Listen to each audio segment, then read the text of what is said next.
All right, folks, coming up on Roland Martin Unfiltered for Tuesday, November 27th, 2018, Mississippi. They're voting right now for the next United States Senator, battling Mike Espy versus Cindy Hyde-Smith. Last night, the orange one was in Mississippi, and he actually said, how does Mike Espy fit into Mississippi? Dude, he's from there. We'll explain to you, and we'll show you how Mike Espy responded to Donald Trump. Also, Senate Republicans trying to confirm a judge critics call the vote suppressor in chief for a North Carolina federal district court. He also wrote the voter suppression laws for North Carolina. Tomas Lopez for Democracy North Carolina will join us and explain to us why Thomas Barr is unfit to serve on the federal bench. Meanwhile, legislators in North Carolina are doing their best to rush through a voter suppression ID law. Folks, talk about stupid. Okay, I'm going to explain to you how North Carolina Republicans they are the Alabama and the Mississippi of the 21st century. Wait till you hear this. And also, right-wing violence is on the rise, much more than Islamic extremist violence. And a former black executive at Facebook wrote a blistering note to his colleagues, laying out why Facebook has a black problem inside and outside. It's time to bring the funk on Roland Martin Unfiltered. Let's go. He's got it. Whatever the biz, he's on it. Whatever it is, he's got the scoop, the fact, the find. And when it breaks, he's right on time and it's rolling. Best believe he's knowing. Putting it down from sports to news to politics. With entertainment just for kicks, he's rolling. It's on go, roll, y'all. It's Roland Martin, yeah. Rolling with Roland now. He's funk, he's fresh, he's real, the best, you know he's Roland Martin now.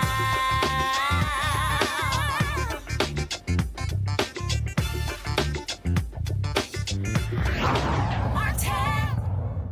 Polls in Mississippi, folks, are open just 2 more hours. Remember, if you are in line by 7 p.m. Central, you can still vote. We want you to stay in line and hold that line. Also, any problems you experience at the voting location, call this number, 1-866-OUR-VOTE, 1-866-OUR-VOTE. Also, if you are in need of a ride to the polls, you can also call 1-844-678-6837,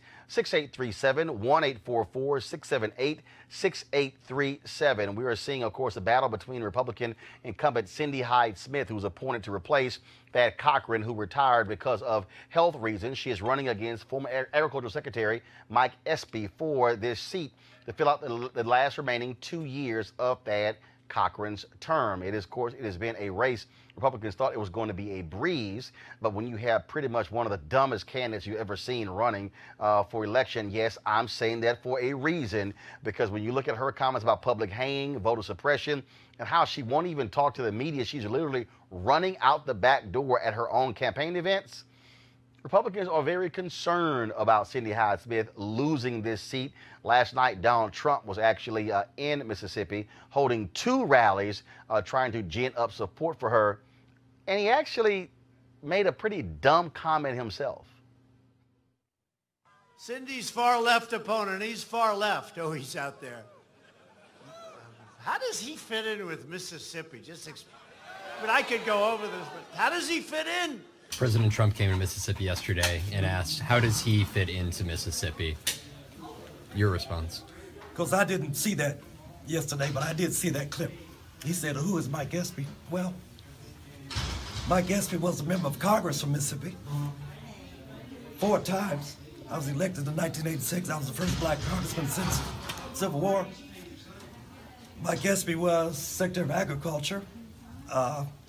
First Mississippi to ever hold that post, first black in the nation to ever hold that post. And my grandfather was Thomas Jefferson Huddleston Sr. He founded something called Afro-American Sons and Daughters. And in the 1930s, he was the wealthiest businessman in Mississippi. He formed a health insurance company. Well, really, it was more like a workman's comp insurance company now. Because when black folks went to work and got hurt, they just had to suffer. So he was able to form an insurance company to to give them some recompense for their injuries. And then he decided that he was tired of our women having babies in the cotton field. So he founded a hospital and built it in 1924 in Mississippi. And I was born there in 1953. So when people think of Mike Espy, who is Mike Espy, they think about Thomas Jefferson Hudson Sr., my grandfather, whose legacy I inherited. So that's who I am. His blood runs in my veins. And then I was able to maybe chart my own course in elective office. Assistant Secretary of State, first black in Mississippi's history. Assistant Attorney General, head of the Consumer Protection Division. I believe I was first black in Mississippi's history. Member of Congress, first black in Mississippi's history. United States Secretary of Agriculture. And then in the last 20 years, I've been the chairman of the board, not paid, of a nonprofit that works in Alabama, Mississippi, Louisiana, Tennessee, and Arkansas. What we do is we decide how can we lift the human capital of low-income people in those 5 states.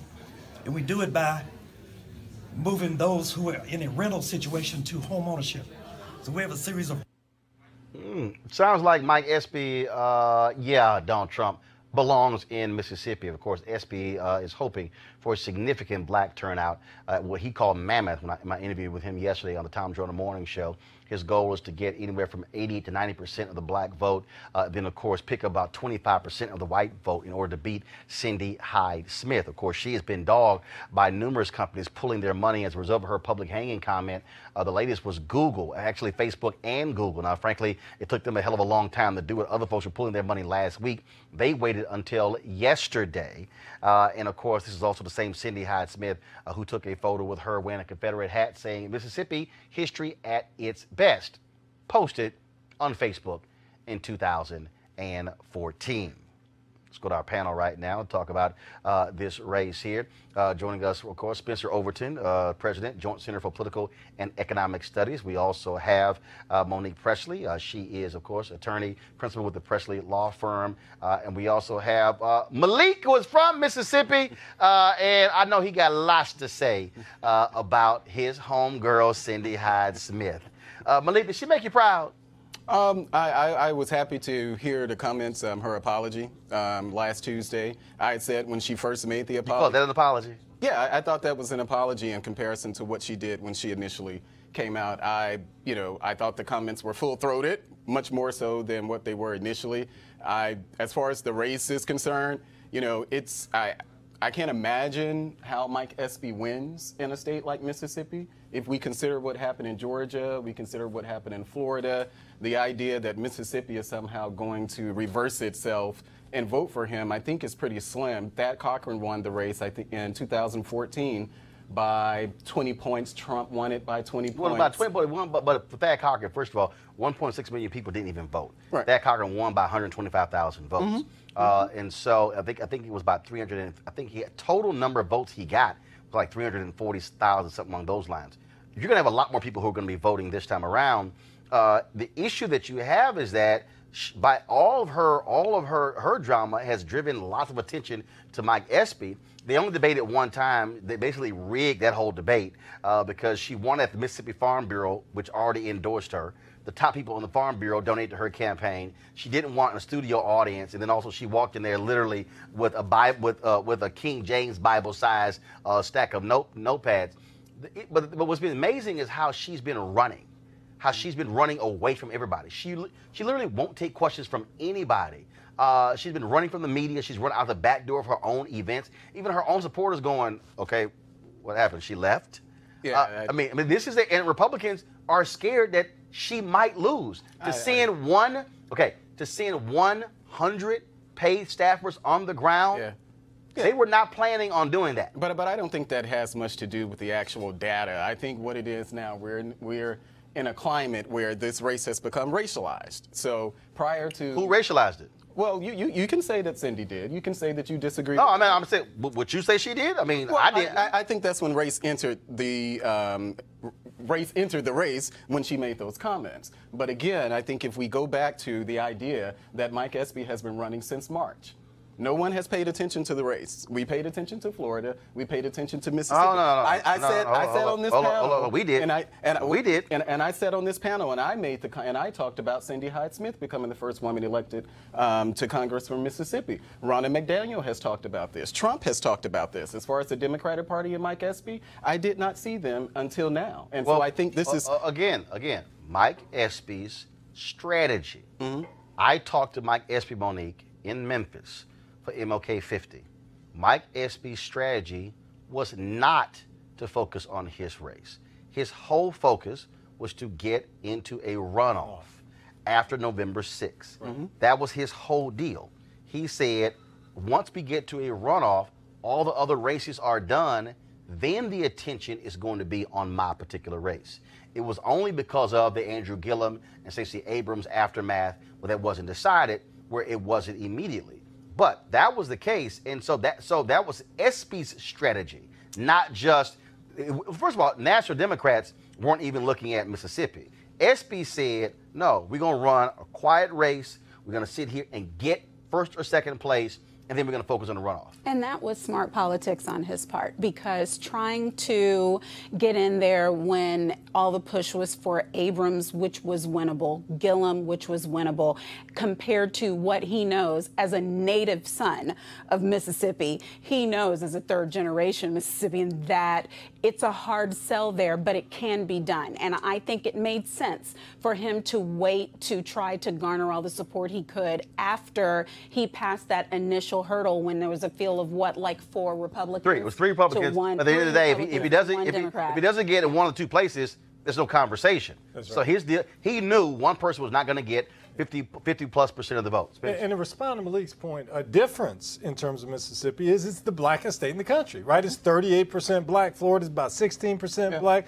A lot of black folk in Georgia, but not 38%, right? Yeah. And on this piece about Trump, right, is Espy, about Mississippi, right? I mean, I guess to Trump, voter suppression or lynching or wearing Confederate garb is what a real Mississippian does. I would submit that, the Mississippians of Medgar Evers, of Fannie Lou Hamer, is, what Mike Espy's about, and that is a legitimate Mississippian as well. Well, I think what Trump is referencing, and it's unfortunate, but it's something that Republicans do a lot. Republicans have a notion that there is no such thing as a moderate or Republican a moderate or conservative Democrat. Yeah. And Mike Espy, Mike Espy I'm is from very Mississippi. moderate. Mike Espy is pretty moderate to conservative. He's from the DLC, the Clinton DLC wing of the party, the Democratic leadership. DLC. DLC. Yeah, he's from that wing of the party. There are a lot of people who don't know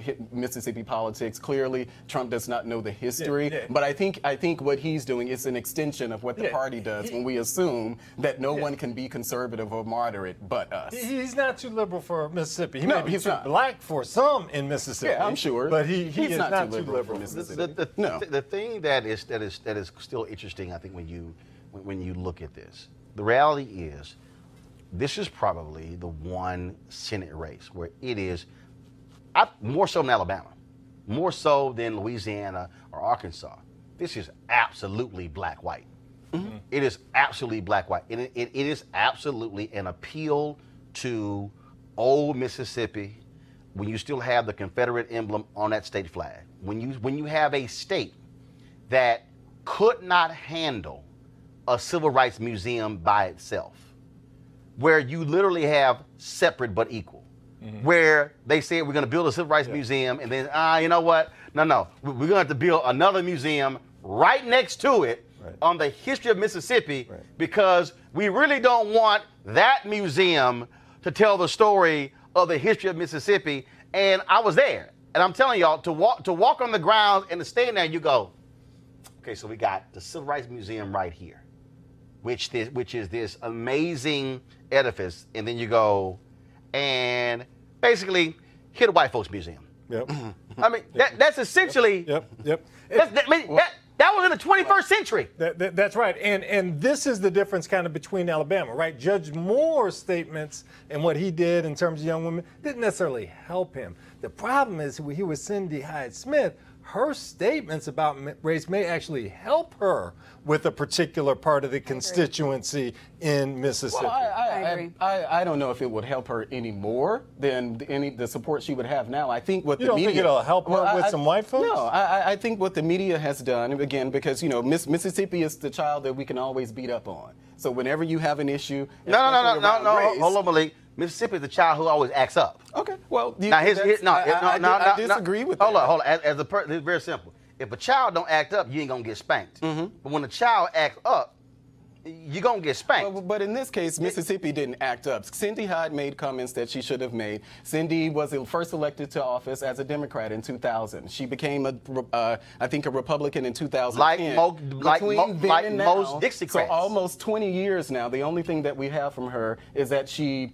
took a picture with the Confederate hat in a state that has the Confederate symbol as part of its state flag. Which is so the idea that people in Mississippi That's would the be only thing we got? Hold We up. don't have the segregation of school that she went to, and then she sent her daughter In to a Mississippi? segregation of school? Yes. She sent her daughter to do you school, know the had number of schools in 350 Mississippi that were kids, previously and one of segregated? them's black. The city that it's in is over 50% black. School has Okay, but one we're black person still out of talking about 350. Mississippi, though. Yes. No one in Mississippi is surprised that there was a once segregated school. No one is surprised. No. by that. Hold on. But Malik, you made the point that, well, folks in essence are picking on Mississippi. No, the reality is Mississippi, out of all the 50 states in the union, still wants to be wedded to Jim Crow. I disagree with that. I Malik, disagree Malik, with that. Malik. We just saw the round table with Trump last night. Malik, we had the if governor you of don't the want to state. be wedded to that, Malik,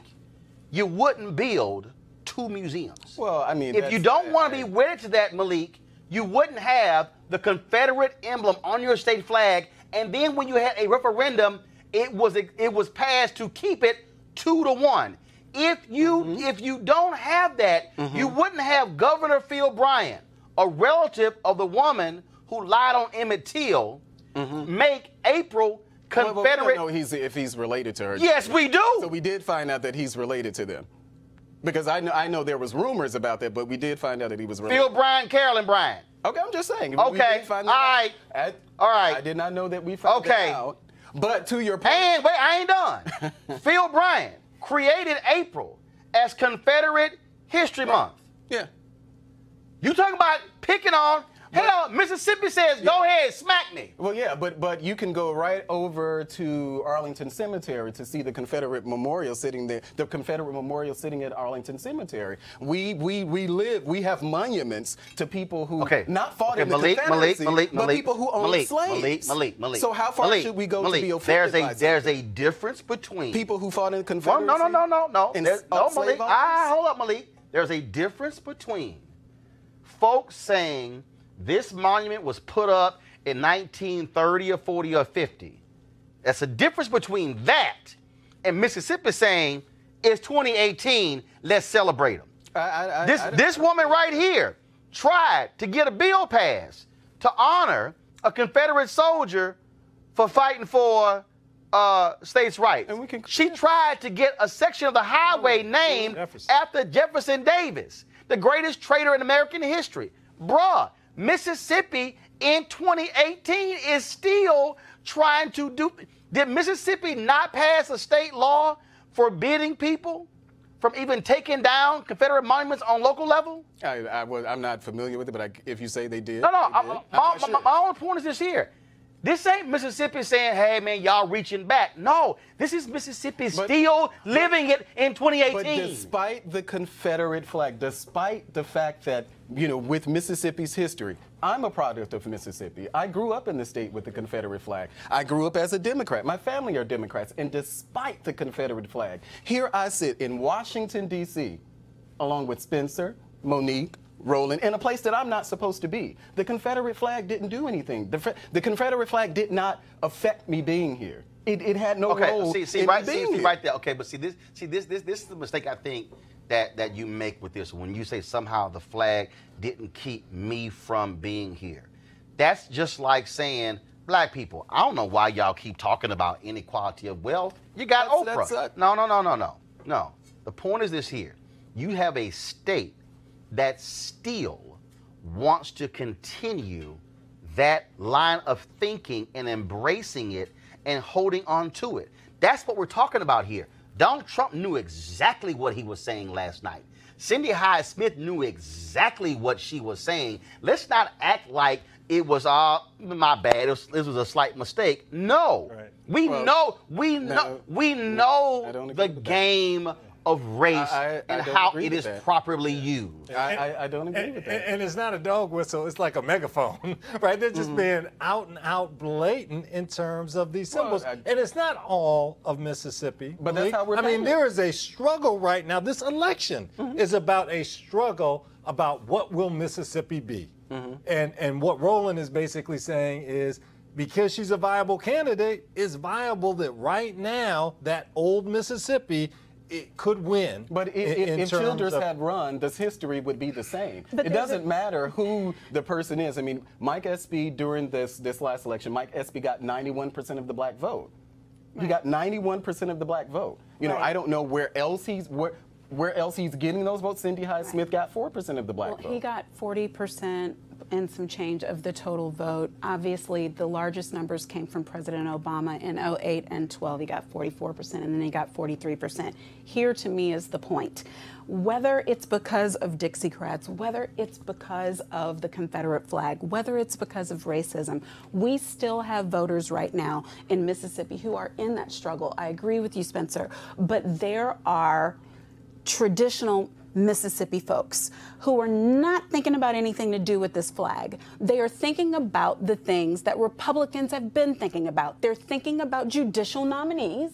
They're thinking about what's going to happen with funding. They're thinking about the lies and some of the truth that they've been told about what the Senate intends to do to protect them and their interests. And that, to me, is the struggle. So right now, while the polls are still open, people in Mississippi, black folks and white folks who are bothered by racism, go vote, because we need a crossover in order for it to make sense.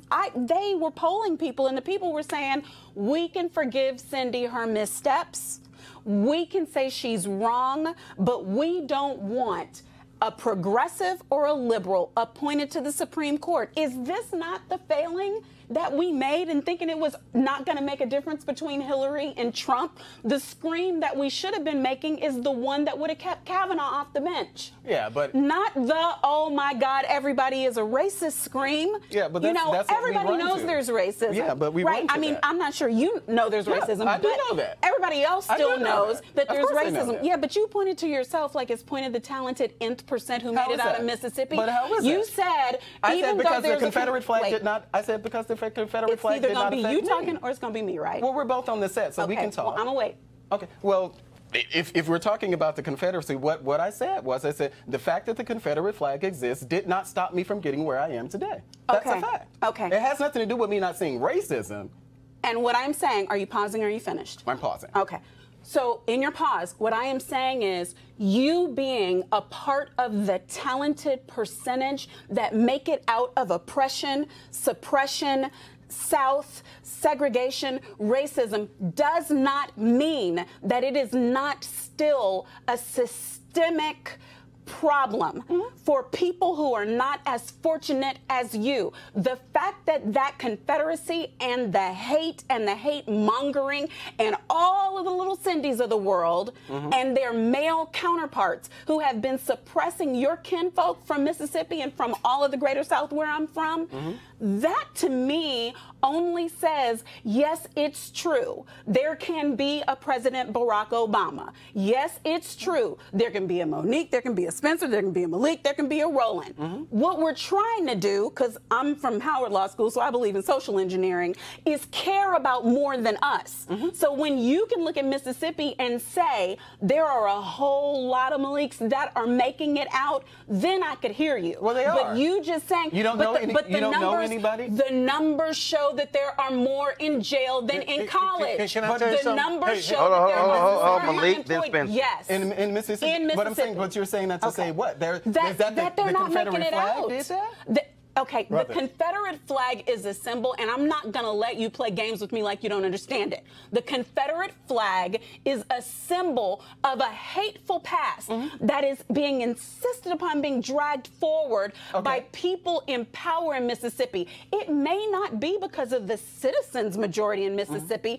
It is because of the power center of that state. And when you have that president you voted for, who was the first Republican you ever voted for, and I'll never understand it, but I do know it's the first one you voted for. Right, absolutely. When that president went down there to vote for that woman, you have to know all he was doing is screaming and bullhorning and whistling to the race baiters who will say, y'all, don't let another colored person in. I mean, he may as well have said it. Oh, well, I mean, that's what did he say about Gillum? I just, what did he say about Gillum? I just disagree with you. He's not suited for it? Malik was basically saying there's no effect, there's no problem here.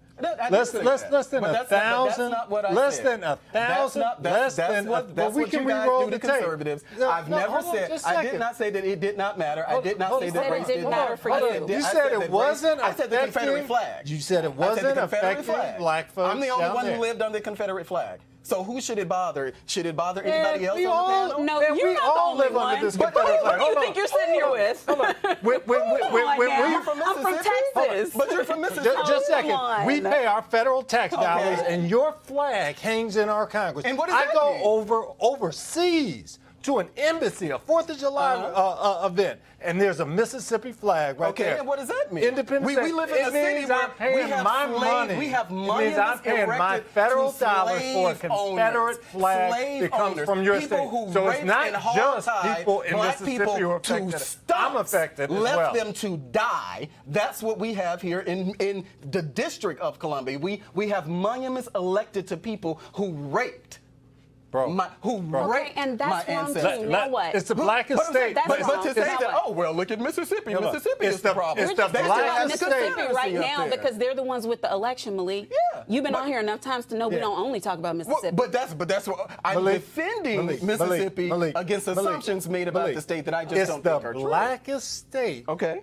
But less than 1,000 black males graduated from college last year in Mississippi. I think that's a problem. And I don't think it's a problem about black folks, or I don't think it's saying anything about black males. I think it's saying something about Mississippi. Have you paid attention to what's happening in the District of Columbia? Do you know that in Ward 8 of D.C., I think it was less than 50% of them graduate on time? This is happening in D.C., that's so it another happens problem. everywhere. That's it another happens problem. everywhere. It's But not that doesn't isolated. mean that Mississippi poor isn't a education, problem. poorly educating black boys is not a problem that's isolated to Mississippi. I will see your District Columbia and add to it an Ohio. I'll see your Ohio and add to it Chicago. Because I know Republicans love Chicago, so let me do it before you. I'll see your Chicago and we can add to it. There are problems. We're talking about Mississippi, though, and there's no reason to say that there's not a construct, a social construct of colorism that is still alive and well in your home state. In the country. It's in the country. It's very much alive in your home We're state. talking about colorism. That's in the country because we know Barack Obama wouldn't have been president had he married Melania Trump. And so he's saying, first of all, don't even try to compare. I mean, well, he wouldn't. We know that. But don't even try to. See, you about to make me say something. Right. Let's just You about to stay really on make track. me say It's something. not Melania's fault. I don't think you want me to say that. I'm just saying. You ain't, because we ain't seen Michelle Obama pose. That's all I'm saying. But they sure as hell complain about her damn arms. I know black women talk did about too. Republicans, too. When you talk about Republicans in Mississippi and the love of the Confederacy in Jim Crow days, we can go ahead and add North Carolina to that. There is no other state that has had racist Republicans leading than North Carolina. Let me say that again. Let me tell you something. All people from Malik's home state, Ross Barnett, all those races, they are celebrating in hell with what's happening in North Carolina. Same thing, George Wallace and all them bigots in Bull Corn in Alabama, they love Republicans in North Carolina. Let me tell you how foul Republicans are in North Carolina. Okay, so they lost their supermajority on November 6th. They still control the legislature, but they no longer have a supermajority. What I mean by a supermajority is they were passing laws and didn't have to talk to the Democrats. They could override the governor. Didn't even matter. Well, they lost a supermajority. Now what these thugs are doing, they are trying to create, they want to do a special session beginning this week to force through the issue of the legislature in terms of voter suppression. Right, that's what they're trying to do. Now, this is the same law that got thrown out by the conservative Supreme Court. They then said, what the hell, we're going to put it on the ballot and pass it as a constitutional amendment. Yes, that's exactly what they did. That's what they did. Now, WSOT TV in Charlotte reports that half of the people in one county without the ID are African American. And guess how much it's going to cost to get one? $78. We call that, in the 60s, a poll tax. Yes. I want to bring in our next guest with Democracy North Carolina. They have been focused on this. Tomas Lopez, how you doing, Doc? Good evening. Thanks for having me. So, Democracy North Carolina, we've had you on before. Y'all have been doing an amazing job, along with the North Carolina NAACP, exposing the shameful things that have been happening in North Carolina by Republicans. And here's the piece. National Republicans say nothing. In fact, North Carolina, for Republicans, is the petri dish for voter suppression. So explain to the people this outrageous special session they're trying to ram this bill through. Sure. So here's what folks need to know about North Carolina. This is a state that has seen over the past several years, not just when it comes to voter ID, but to a whole set of other issues that implicate our democracy, some of the worst ideas that are affecting real voters. So in 2013, the state passed a law that people here call the monster voting law, which included one of the strictest voter ID requirements in the country, reductions to early voting, the elimination of same-day registration, and the elimination of the ability for 16 and 17-year-olds to register to vote ahead of time before they turn 18. All of those things were overturned in 2016 by a U.S. Court of Appeals decision that said that the law that was in place then actually targeted African Americans with what it called almost surgical precision. So we had the law, that law was overturned, and then this year there was a constitutional amendment placed on voters' ballots that provided for a very broad idea of a voter ID law that passed by a narrower margin than was predicted originally by folks who supported it. And now we're in this session where there has been a proposal put forward, and at least the first proposal we've seen reads almost exactly like the 2016 law that was rejected. Okay, so the constitutional amendment, did it pass or fail? Constitutional amendment passed. What the constitutional amendment says is that somebody has to show some form of photo ID when they go to vote. It doesn't say they have to show what was shown under the prior law that was rejected by the courts, and it actually even says that there may be exceptions. Now, we oppose this amendment. We oppose voter ID as something that discriminates against voters, keeps real eligible voters from actually being able to cast ballots, and that track record exists not just here but around the country. But that amendment passed, and now what they're trying to do is pass legislation that would implement that amendment, and what they're doing is putting effectively the old law back in place. And so, again, this is Republicans in North Carolina. Are we talking about the law where the federal court said that was a laser-like focus on black people? This proposal that's been put forward reads a lot like that law. So, just for folks who are watching to understand, this is why I call out Republicans, because here's the piece. If you're doing right, you're Republican, that's fine. But this is the same thing happening in Georgia, where they had a law where they were struck down by the federal courts, and the legislature said, okay, we're going to give Brian Kemp the authority. They then passed it as a state law in Georgia, which then gave Brian Kemp the opportunity to purge voters and target voters. This is the heinous stuff that Republicans in North Carolina are doing.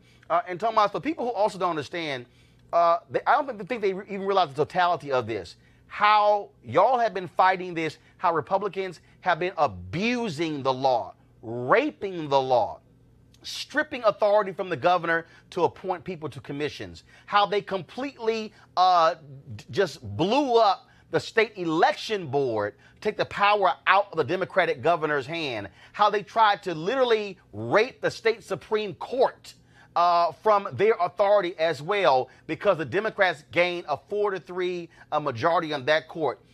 These are the kind of atrocious tactics Republicans have been doing in North Carolina, and Republicans across the country have been studying what they're doing and implementing their own type of suppressive laws as well. One of the things that we've seen in North Carolina over the past several years have been attempts to use the law, manipulate the law for partisan gain. We've seen it when it comes to the judiciary. We've seen it when it comes to the way our voting laws work, the way our Board of Elections is structured. And it even goes all the way back, if you really want to look at root causes here, that one of the things that we're fighting here in North Carolina, and it's true again in many states across the country, is really entrenched gerrymandering. So we've got some of the most distorted districts in the country. And when we talk about the things that we need to see change here at the state level, and again, in states across the country, it's the ways in which elected officials are drawing the lines to their own advantage. They're not listening to the public, and they're setting up the system at its root level to really perpetuate their own power. So is this session taking place? The session started just today. And one of the things that's really difficult is that we don't necessarily know what is going to happen. So how long is this session? Well, the session in North Carolina, the rules are quite flexible, and so the session will go as long as they say it's going. Now, as a functional matter, the new legislature comes into power January 1st, and the governor has to be given 10 days in order to veto anything. So we're looking at a window of about 4 weeks in which this legislature would have to put forward anything for it to actually stick. Okay. Well, look, we're going to keep following this. I have been focused on North Carolina, what the Republicans have been doing there for the past several years. And also for everybody who's watching us right now on YouTube, Facebook, and Periscope, understand this.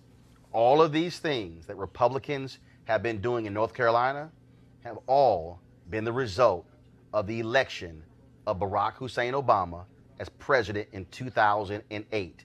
When they saw, and Tomas, correct me if I'm wrong, when they saw, North Carolina used to have some of the lowest voter participation of any states. 2008, because of the work of repairs of the breach, as well as NAACP, North Carolina vaulted up that list. And Republicans in North Carolina said, oh, hell no, all these black folks are voting. We're about to change all of these laws. And they have been doing a systematic breakdown of the laws in North Carolina since 2008, correct or not? North Carolina is a poster child for what we have seen across the country with states that have passed laws to make voting more difficult in lots of ways. That is through strict ID laws. That is through reductions to early voting. There used to be a time where election laws, voting access were a clearly nonpartisan issue. Our organization is nonpartisan. We're not affiliated with any political party. Now these have become deeply divisive tools by which politicians are trying to entrench their own power. That's been really troubling, and in no place has that been more troubling than here in North Carolina. Tomas Lopez, I appreciate it. Thanks a lot. Thank you. All right. Malik, what's the hell up with your party? Well, I mean, we've talked about voter suppression down there in North Carolina before. There are things, obviously, I don't agree with it. You know, I don't, No. This goes beyond voter suppression. I mean, these are people who literally, Democrat Cooper wins. They said, okay, fine. We're going to strip the power from you to appoint folks to commissions, to boards of regents, to appoint the people on the Board of Elections. We're going to completely refigure the State Board of Elections. We're going to combine it with the Ethics Committee. Another election. Democrats get 4 out of the 7 seats on the Supreme Court. They literally tried to change the law to strip the state Supreme Court, the highest court in the state, of most of its power and give it to the court that's underneath the state Supreme Court. That's your party. Yeah, I mean, I don't make any excuses for what they did in North Carolina. I don't have any explanation for why they did what they did. I don't condone it. Spencer. You know, I think that this is a problem. I think it's a problem we see, Mitch McConnell in terms of holding open this seat. It's this notion of how do we use institutions to maximize our power and push it? And the question is, are Democrats going to do this, and is this just going to be a race to the bottom? Of course. Of course they No, are. no, actually, no, you're wrong. Democrats are going to do it. No, actually, no, you're wrong. Okay. No, please. We'll see, No, but no. Show me the evidence. Show me the evidence. I'll wait. Where Democrats have retaliated systematically to say, oh, you're now the governor. Oh, we're now going to strip you of Board of Regents appointments. We're going to strip you of State Board of Elections. Because in North Carolina, the law was whoever became the governor, that party controlled the majority of the seats. They then stripped it. Show me where Democrats have tried to strip the power from the state Supreme Court to an appellate court underneath them. Well, show me. Well, what I was speaking to with Spencer is the climate where we are, that I think that both parties, and Democrats will definitely do it. Okay, so explain this to do me. what they can to wield as much power in Congress? as they can. In Congress? They're going to do it. So explain this to me. When the Democrats would control the United States Senate, when President Barack Obama was there, how did Senator Patrick Leahy, who was head of the Senate Judiciary Committee, how did he still honor the blue slip?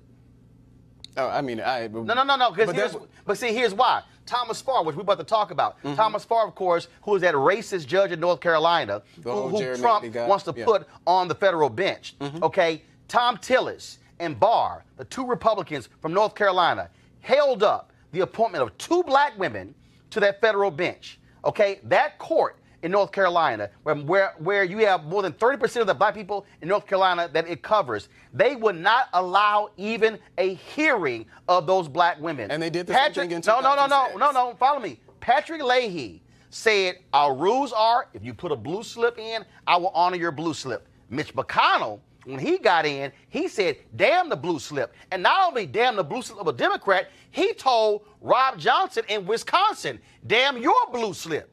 So please show me where Democrats have been as devious when it comes to these federal judicial appointments as Republicans. Well, I don't know about devious, but I do think I did read. How about shameful? That in 2006, Democrats actually blocked Bush's appointee to that same court.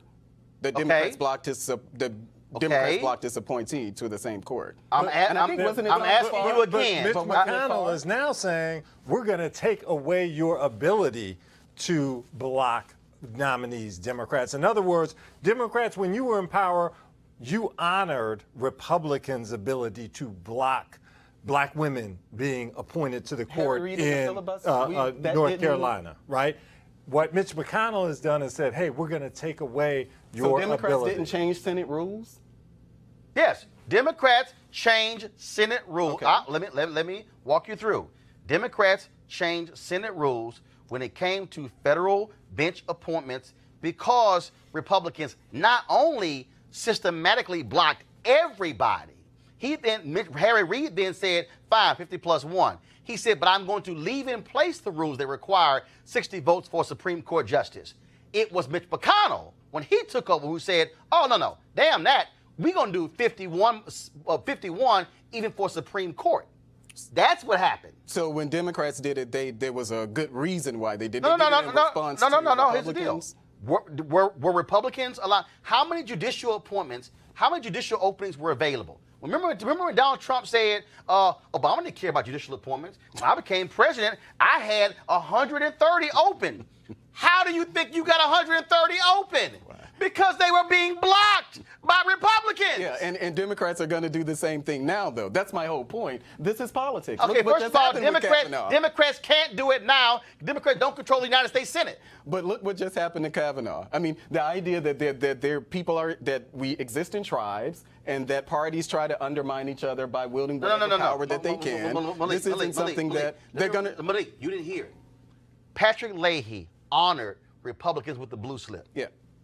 Mitch McConnell said, I'm not even honoring that rule. So Malik, hold on. With this blue slip, one U.S. senator can hold up a judicial nomination. So it's not about 50% or 60 votes, right? One. It's one can hold up. And so basically, when Democrats were in control, Republican members, one Republican senator would hold up these two black women in North Carolina. Okay. Now, that Mitch McConnell is in power, he's saying, no, you don't have a blue slip, Democratic senator. You can't hold up our judges. We're going to change the rules. He told the Republican, you ain't holding it up. Rob Johnson of Wisconsin, Rob Johnson and Tammy Baldwin, Republican and Democrat senators in Wisconsin, both put in blue slips. Chuck Grassley, Mitch McConnell said, the hell with y'all, we going to put this nominee through. You got federal judges. You got one woman who Trump appointed, she been out of law school 11 years. You had one dude who had never, ever even filed a brief to put on the federal bench for life. The bottom line is here. What your party is doing in North Carolina is beyond shameful. And you know what? Black Republicans as a group ain't saying jack. Oh, well, I can't speak to what... Saying nothing. I can't speak to what saying Black Republicans doing. I'm on this show. Hold on, They can come on this show okay, now hold on. Here's my want to. question. Okay, what's the organization you with? Black Conservative Federation. Has the Black Conservative Federation as a group denounced what Republicans are doing in North Carolina? No. Why not? We haven't denounced Democrats either. No, but why not? But I'm saying, but we haven't. But we haven't denounced Democrats I'll ask you either. a question. Do you believe what Republicans are doing in North Carolina, is that fair? Is it decent? Is it democratic? I don't think so. I've said that every time I've come on the show. So I'm asking, so as an organization, Colin Powell did it. Colin Powell called out the governor of North Carolina to his face. Not the Black Conservative Federation. No, I know that, but I'm trying to explain to you, he did it to the governor's face. What I'm asking is, we're the Conservative Federation. Y'all black, right? Mm-hmm. Would y'all as a group lead the effort to say to the Republican Party, what is happening in North Carolina is shameful and should not happen? Well, I can't speak to I can't just definitively say what our organization is going to do. I can say what we're focusing on, and that's criminal justice reform. Well, how about this? No, here's my point. I mean, y'all not the Republican Black, what do y'all call it? Black Conservative Y'all Federation. the Black Conservative Federation. Mm-hmm. Can y'all as a group actually vote on that? Can we vote on it? Yeah, can y'all as a group issue a statement y'all about as a group to say we're gonna issue a statement of course we calling out the Republican Party of North Carolina? Yeah, of course we could. Okay, so how do y'all consider that? Well, I mean, I'm not going to make any, No, I'm asking, but I've given my comments on it. I know you're giving your comments. Right. What I'm saying but I'm not here to speak on behalf of the organization. Okay, but how about this issue? Will you take it back to your group? Sure, and say, they're watching now. Okay, fine. Well, so will you take it back to your group and say, as a group, I believe that we should speak out on this and take it up? Well, we're judicious in what we choose to speak out on, which is why we're doing now with criminal justice. No, but I'm asking you a question. Could this be one of the things y'all put on y'all agenda? It could be. Will you bring it back to them? I will definitely mention it when I leave the show. And you're gonna bring it back for them to consider? They're watching the show. We can talk about whether or not take it back, and so therefore, if they vote up or down, then you'll come back and tell us whether they voted up or down. Well, I don't know about that. Why not? But I will take it back to them. I will do. Well, that. if you take it back to them, what y'all gonna do with it? Well, the thing we can focus on what's happening in North Carolina, but again, as the Black Conservative Federation, I'm asking about North Carolina right now. But what we're more concerned about is working across the aisle, working with criminal justice reform. Is that your only issue? No, it's not. But it's one of the issues that we're really passionate about. But what else y'all passionate about? Black people? We're passionate about black people. We're passionate about economic So if y'all passionate about black people, oh good. We're passionate about voting. How about this here? Y'all passionate about all of that, right? Mm-hmm. Okay, well then you can take it back because your same Republican North Carolina split North Carolina A&T in half. Well, they literally say on this side of the street you belong in one district. On that side of the street, you belong in another district because it's the largest HBCU in the state. But that makes sense? Have a big gerrymandering case. No. Let me help you again. They split the school. Yeah. Bruh. Yeah. The school. Yeah, that's a problem. No, not the neighborhood. The school. They split the school. That's a problem. Because they don't want the entire campus of North Carolina A&T in one district. Yeah. That's the problem. Can y'all call that out? I can't say that we're going to talk about that. Can you bring that to the meeting? But we didn't even talk about the case in Maryland. Actually, I have. I said the Black Conservative Federation. No. But I'm asking you about North Carolina. Let me go here. And then I'm going to take a break and go to my next story. But go ahead. I think Georgetown over here is going to back me up. This judicial nominee issue that we're talking about in North Carolina is a criminal justice reform issue. Do you get the connection in that if you have a conservative party blocking nominees who are going to put people on the bench who are going to use the massive, I believe, unjust discretion that's available to district court judges right now, that's available on lower courts, so things like sentencing reform that you're hoping will happen, well, we don't know when that's going to happen. But until that happens, you're better off, I promise you, getting a Judge Spencer than you are some of the ones that they would try to block him him to put on. So I don't know what the disconnect is where people latch onto one issue, but they don't get how the entirety of the criminal justice system is connected. We haven't latched on to one issue. It just came up about the Black Conservative Federation. We've been following the First Step Act. We know that the things that we plan on doing as far as the community is concerned. So we're not just latching on. I mean, criminal justice is a big umbrella, and it's a lot that goes under criminal justice reform. It would be real nice if Black Republicans were staying up for Black people. Well, I'm not done. It'd be real nice if Black Republicans were staying up for Black people to their fellow Republicans. Well, that's all I'm saying. I don't disagree with that. No, I'm just saying, but I'd like to see it happen. All right, y'all, I got to go to a break right now. We come back, more Roland Martin Unfiltered. You want to support Roland Martin Unfiltered? Be sure to join our Bring the Funk fan club. Every dollar that you give to us supports our daily digital show. There's only one daily digital show out here that keeps it black and keep it real as Roland Martin Unfiltered. Support the Roland Martin Unfiltered daily digital show by going to RolandMartinUnfiltered.com. Our goal is to get 20,000 of our fans contributing $50 each for the whole year. You can make this possible. RolandMartinUnfiltered.com. All right, y'all, back at Roland Martin Unfiltered. Let's talk about the issue in New Iberia, folks. 30,000 people live there. They're really from the end of an oil boom. And, there's a sheriff there, Louis Ackel, who was acquitted in 2016 of charges. He directed a squad of drug deputies in beatings, false arrests, and lies to cover it all up. Yes, mostly at Black people.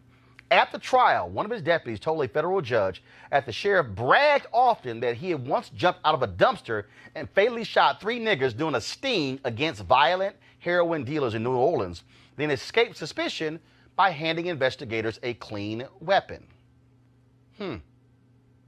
No shock. That's a New Iberia. All right, folks, again, so what you're dealing with here is largely Black town where people say they do not trust the cops at all. Joining us right now is Khadija Asada Rashad, a community activist who grew up in New Iberia. Khadija, when you hear these kind of stories, it's crazy, but unfortunately for small towns in Louisiana, in Texas, in Mississippi, in Alabama, this is the reality when you're Black. Yes, sir, definitely, particularly in Iberia Parish. And so is Ackel, is he still sheriff? Is he no longer there? What are the conditions like in New Iberia now? The conditions are the same. He is still sheriff. At the end of this year, it would be his last term being sheriff. We have tried to recall him a couple of times. That was not successful. And as we speak right now, he's still sheriff of Iberia Parish. And when you think about that, so when people talk about relations between police officers and communities, this is a prime example. If you're living there, you're not talking to this sheriff's office. You're not interacting with these cops because you can't trust them. Correct. You definitely can't trust them. And the trust level is from the high up. Since indeed he was found not guilty of all the charges that was labeled up, then what does that say to those that's under him? You got to remember, for the last 10 years, Iberia Parish taxpayers had paid a total of $23,000 a month, and it came out for the last 10 years, $2.8 million. And that's not to say some still ongoing cases as we speak now. And so what's next for you and other community activists? What are y'all doing? What help do you need?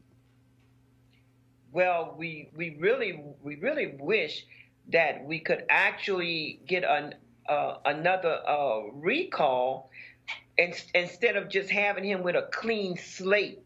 The clean slate let us know that if you're white with power, and he has the most highest power in existence here in the state of Louisiana, because our governor, John Bell Edwards, he could have automatically got rid of Sheriff Ackle just behind all of the corruption that has been going on from the hierarchy here in Iberia Parish.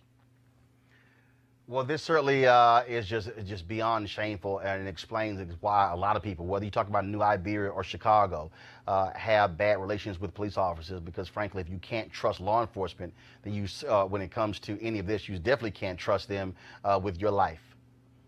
Yes, and that's absolutely the truth. If you see right here, this is a picture of Michael Jones. Michael Jones was hog-tied, beaten, and killed in Iberia Parish jail. Michael Jones' family received only $61,000. $61,000.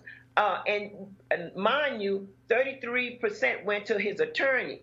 And yet a dog that was killed, the owners received almost $70,000. So it just goes to show you the complete hypocrisy here. And nobody is really speaking out. When I say nobody's really speaking out, I mean those that's in power. You have representatives, you have councilmen, we have the mayor. You have all of these people that's in power that don't say jack anything, you know, and it's been going on. It's just not something that just started. You know, if you're white, you're a male in Iberia Parish, you could do just about anything.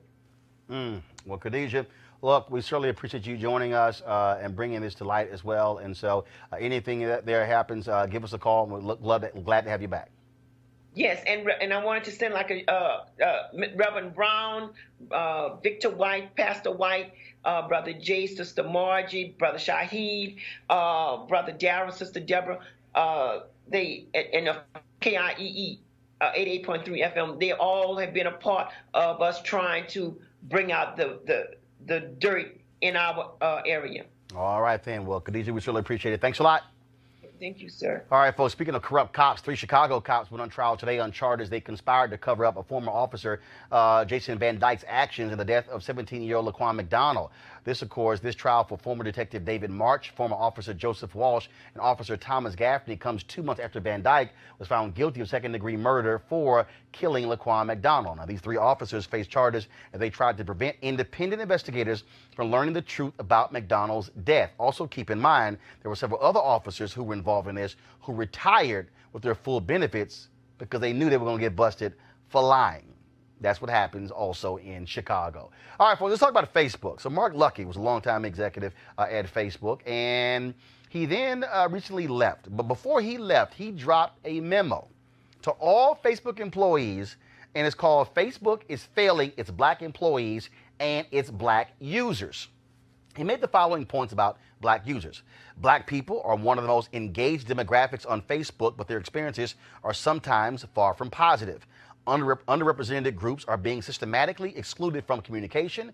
Teams that require diverse perspectives should hire diverse people. Hiring diversity-focused employees isn't a cure-all. This is what he said for black employees.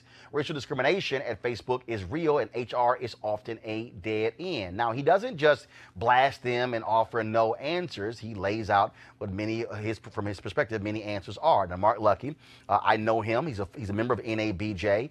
He's a longtime journalist. He left the media industry, launched his own tech company, sold that company, went to work for Twitter, and then, of course, later went to work for Facebook as well. And, of course, this comes on top of Facebook being blasted by Color of Change for using a right-wing PR firm to attack them and also to attack George Soros and saying he somehow was only the one who was funding Color of Change. They have been calling for changes at Facebook. As a result of this, we had Rashad Robinson, the executive director of Color of Change, on the show. They have been meeting with Facebook executives, and they still be meeting with them this week as well. I want to go to our panel. I mean, this raises some issues here because this is what we're seeing.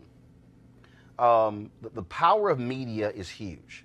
When you look at media, when you look at for centuries, newspapers, televisions, magazine, radio, now, in essence, the white supremacy that we've seen in traditional media, we now see on the digital side. I'm using white supremacy for a reason, because when you look at newsrooms today, more than half of daily newspapers wouldn't even respond to the American Society of Newspaper Editors annual diversity survey. They wouldn't even respond to it. And so you still have newsrooms being run by white men. This is a diverse America. The problem on the tech side is you see what he laid out. You look at what Facebook did. When Facebook announced their news shows, they got 20 plus news shows they're funding. None black media.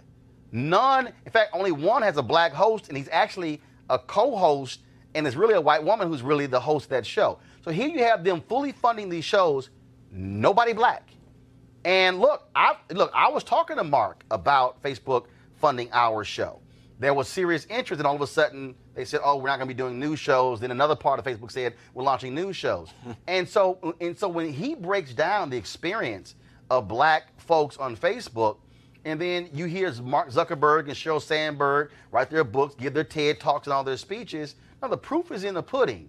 And so this has raised some serious issues. Spencer, I want to get your thoughts again on what he laid out. Well, you know, if you look at it, it's really very well reasoned. It's not kind of an ideological screed. I mean, he goes into detail about various issues, and it's not just numbers. You know, the number of black folks has doubled at Facebook from maybe 2% to 4%. But he talks about this culture of inclusion, who's in the mix, who's making decisions, who's mentored, a variety of issues. So this is a problem at Facebook. It's a problem in big tech as well. Right now, Facebook is going through some big challenges in terms of Russia, in terms of Cambridge Analytica, et cetera. And I think that exacerbates these issues, especially for, you know, black folks. And here's what's interesting. I actually tried to post his piece on my Facebook page. Mm-hmm. Wouldn't let me. Mm-hmm. Wouldn't let me. I've tried it 3 times already. Mm-hmm. Wouldn't let me post it. Yeah.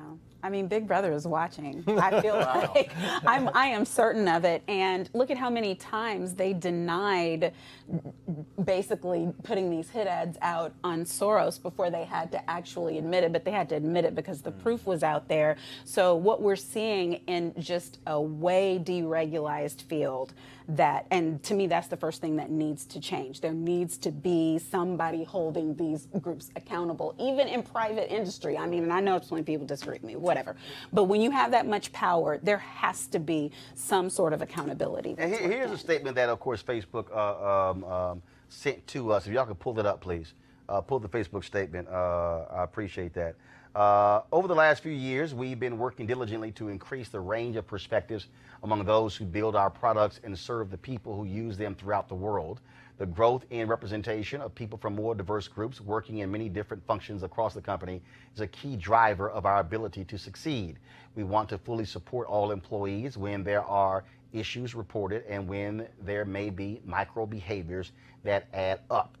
That's their only response. And look, it's just very simple. I mean, look, for me as a black media owner, the reality is this here. When you look at the power of these companies, when you look at the power of a Facebook, the power of a YouTube, those 2 companies alone garner about 70% or more of all digital dollars. Yeah. That means that everybody else got a share the other 30. Mm-hmm. Right. Everybody else. Yeah. Those 2 companies dominate that. Mm-hmm. Right. And for me, when you look at the content, so sure, Facebook has this show by Jada Pinkett Smith.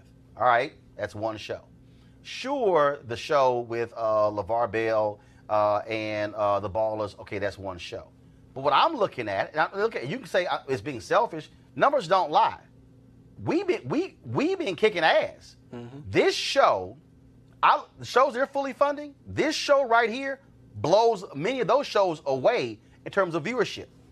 So 6.1 million views we had on Facebook alone in the month of October. Wow. 6.1 million. Wow. There are some shows that they are fully funding that can't even get 50,000 views in a month. Mm. We can get that in 2 airings of this show. Wow. So Malik, what he's laying out is, as a company, the question then becomes, is Facebook going to truly appeal to black folks since we over-index and provide content and pay for that we want to see? Well, you know, I want us to be able to translate that into something. You know, we talk about racism. You know, some people will say, well, that's not racism. You know, however you want to describe it, I'm one of those. You know, I acknowledge that a problem exists. And the idea, I was talking to a friend of mine, and he said, well, who else has a show like Roland? I said, well, do you mean black? He said, yeah. And I said, and I got stuck for a minute. It's like, I can't really think of it. Nobody else daily. Yeah, nobody. Now, it's some people who are yakking on YouTube every day. That ain't a show. Yeah, no, but go ahead. This is a little different. But, you know, we need to be able to increase these sort of opportunities. Whether it's, you know, if you look at the SES profile of government officials, you know, the number of people who are black in that. If we look at black media, I went to the CBC, and it was one of the events where they honored Maxine Waters, and they were talking about the progress that, you know, some progress that's being made as far as Hollywood is concerned. You know, I'm concerned about all of this. You know, whether it's not just expanding as far as our organization, you know, I'm not just interested in expanding the black conservative movement. I'm interested in expanding opportunities for black people. Right. And for me, that is across politics, you know, and because I do believe, you know, yeah, I'm a Republican, you know, but I do believe that there's an advantage to black people being able to leverage relationships with this administration or any other Republican to get things done, because there are a lot of people out there. No, go ahead. Big tech need to be regulated? You're conservative, probably little government. Does big tech need to be regulated? Yeah. Mm-hmm. Yeah. Yeah. Mm-hmm. I would say that, you know, I'm not a big techie, but from some of the reading that I've been doing, there does seem to be. And what does that look like? I don't know, but I've read an. Yeah, I think it's gotten to the point. Yeah. Not just big tech. Look, this is a digital show. This is a show that you're able to watch digital. That's not on linear television. It's not on cable news. The same thing as the internet companies. Okay, which is why I was a supporter of net neutrality. Look, these companies are, that's a utility. The reality, the internet has now become a utility.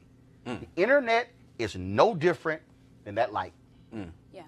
The internet is no different than that light. Because you're getting to a point now where you cannot do without it. Yeah. And so look, this thing is going to come to a head with digital media where it's going. Look, with cord cutting, what you're seeing, people are turning away from traditional. And look, these companies realize it. They're like, okay, fine, we're going to make our money over here. And and the deal is, they're pissing off, Monique and Spencer, so many Republicans and Democrats and they're getting so massive. Yeah.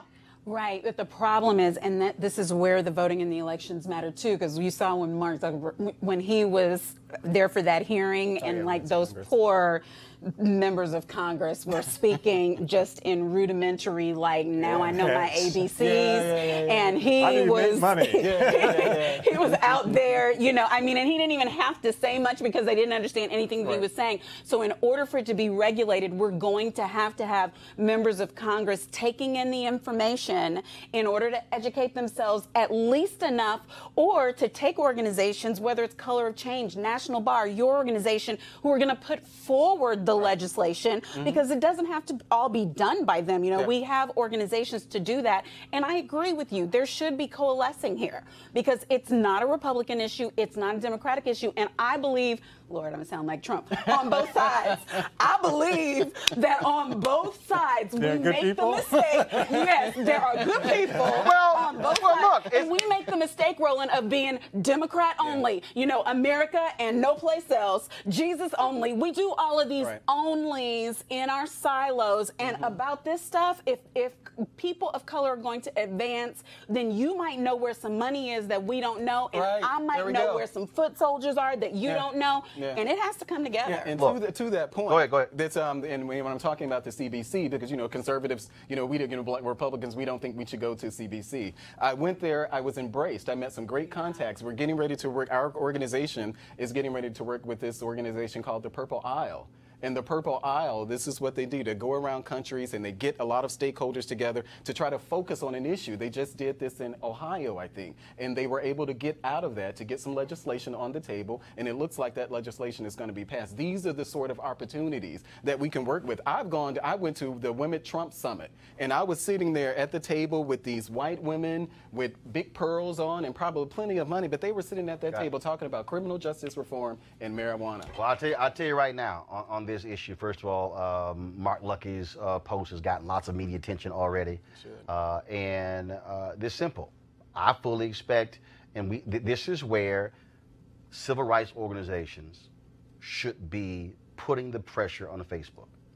Folks who don't know, when Reverend Jackson started his Silicon Valley initiative, okay, I just want y'all to understand this here. Even other black folks in black media didn't want to hear from him. Let me help y'all out, okay? Because see, I was there. There were a lot of black people who were pissed off at Reverend Jackson because of Obama. They didn't want to put Reverend Jackson on his radio show. So when we launched News One Now in 2013, it was a 2-hour radio show, and then the third hour was on television. Every Tuesday, I had Reverend Jackson on my show. Every Tuesday. Every Tuesday, we talked about his Silicon Valley initiative. Okay? The reason Facebook has 4% black employees, they ain't have 4% 4 years ago. It's because Reverend Jackson put the pressure on Mark Zuckerberg to hire more black people. Put the pressure on Apple, put the pressure on Intel, put the pressure on Twitter. Deborah Lee, the first African American to be on the board of directors of Twitter. That didn't happen just because. It happened because of the pressure of Reverend Jackson.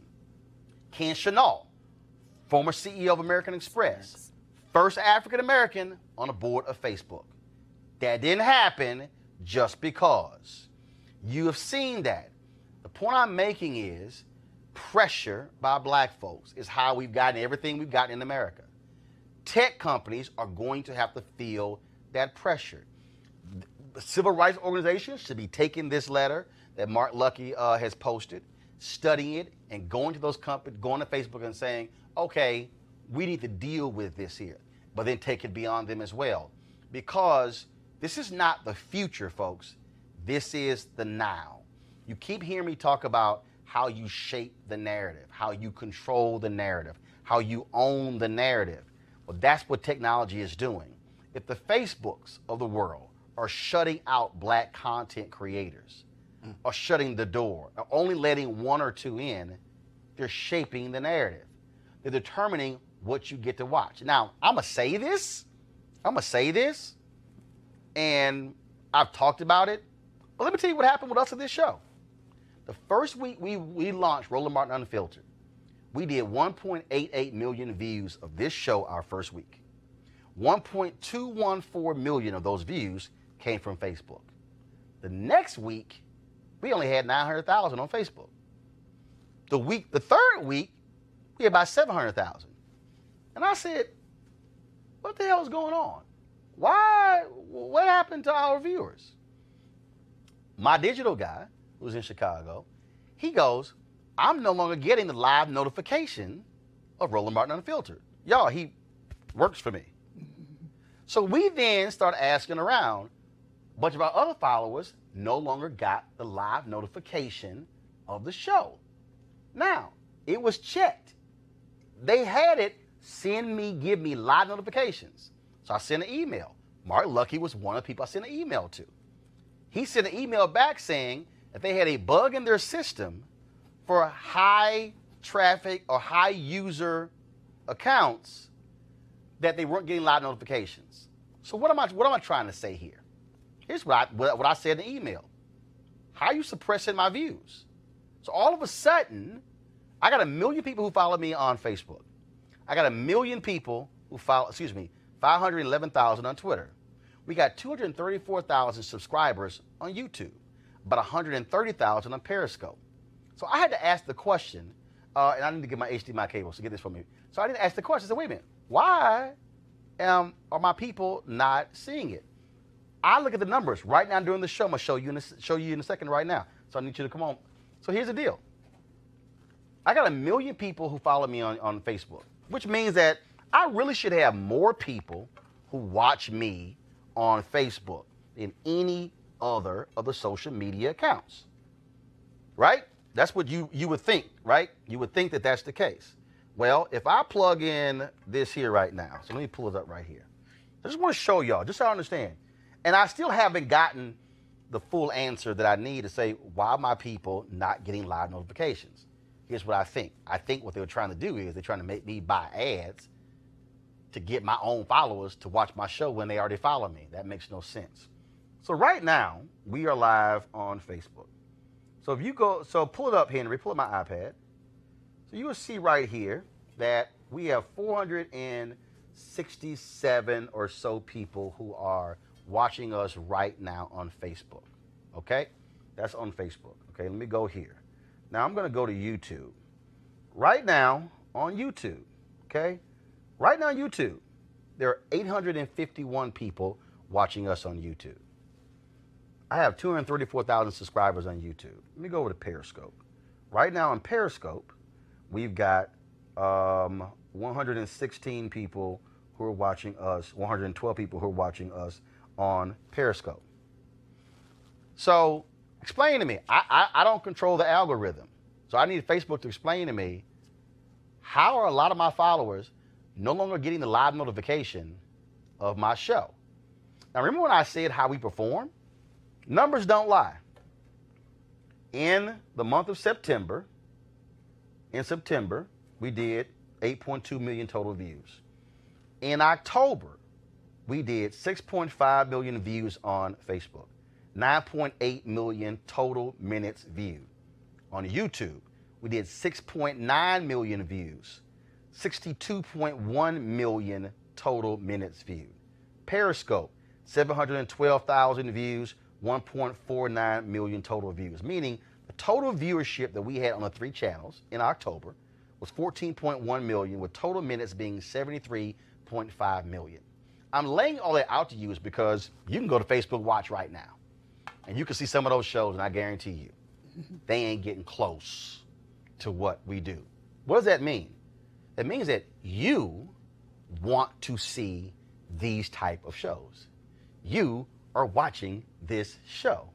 So you have to ask yourself, well, if you are watching this show and I haven't bought jack, it's all organic, why is it that a Facebook wouldn't call us and say, yo, y'all killing it. Let's talk about a deal. That's what's happening with other companies. And that's how you control the narrative, which is why we as consumers have to say, either you give us what we want or we go elsewhere. And I'm just letting y'all know, if I don't get what I desire, then I'm no longer going to show my show on Facebook. I'm only going to show it on YouTube because YouTube has an ad revenue program with us, and it makes sense. Otherwise, Facebook, I'm giving you free content and you're giving me nothing. That, to me, folks, is why we must use our voices to speak truth to power when it comes to technology. So we're going to keep covering this story, and we'll see how Facebook responds. Folks, our HBCU Giving Day School today. Today is Giving Tuesday, hashtag Giving Tuesday. Our school today is Miles College, Fairfield, Alabama, founded in 1898. Notable graduates, Richard Harrington Jr., Fred Horn, and also UW Clemens. If you want to give to Miles College, go to miles.edu, miles.edu. Also, please support Roland Martin Unfiltered by joining our Bring the Funk fan club. Go to our website, RolandMartinUnfiltered.com. That's how you can support our show. Because trust me, Facebook not.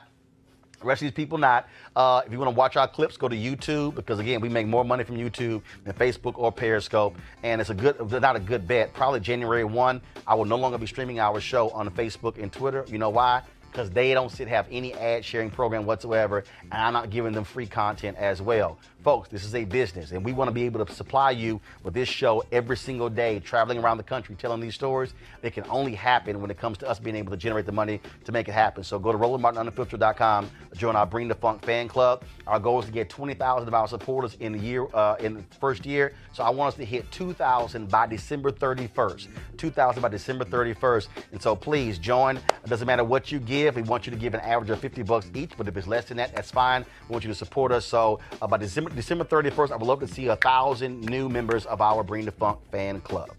All right, folks, I got to go. Spencer, Monique, Malik, I appreciate it. Thank you so very much. Well, tomorrow we'll have the breakdown who won in Mississippi. Well, that's if all the votes are counted. And we'll have that breakdown. Oh, by the way, NAACP did file a lawsuit there. 3 people were not allowed to vote absentee because they requested the ballot. They never came. The NAACP has filed a lawsuit there in Mississippi. I got that note real late. Spencer, go ahead. So folks in Mississippi have, what, about 40 more minutes to go vote if they haven't voted? Is that right? Yep. Yes, 40 minutes. Yeah. All right, so go vote. All right. All right, folks, I got to go. Y'all have a great one. Holla!